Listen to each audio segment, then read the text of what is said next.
সকাল সকাল সাজুগুজু করে কোথায় যাচ্ছি আর কেন যাচ্ছি সেটা জানতে ভিডিওটা শেষ পর্যন্ত দেখতে থাকো। হাই, আমি সুচরিতা, অনেকে আবার প্রীতি বলেও ডাকে। আগের ভিডিওতে তো বলেইছি আমি এখন বাড়িতে আছি ছুটিতে। বোন যখন স্যারের কাছে পড়তে যায় তখন স্যার জানতে পারেন যে আমি বাড়ি এসেছি। খবরটা শোনা মাত্রই স্যার আমাকে ফোন করে বললেন আমি যেন ওনার স্টুডেন্টদের পিকনিকে অবশ্যই যাই।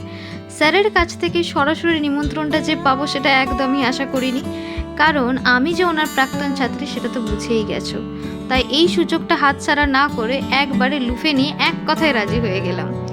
আমাদের গন্তব্য ছিল রূপনারায়ণ তীরবর্তী ত্রিবেণী নামক একটা ছোট্ট পার্ক।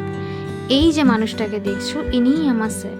উনি শুধু আমায় সিলেবাসের অঙ্কই নয়, জীবনের কঠিন অঙ্কগুলো অনেক সহজ করে শিখিয়েছিলেন, আর আজও অনবরত শিখিয়ে যাচ্ছেন।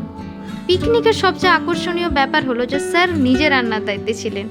ওনার হাতের এই আদর আর ভালোবাসা পাওয়াটা আমার কাছে সত্যি ভীষণ স্পেশাল।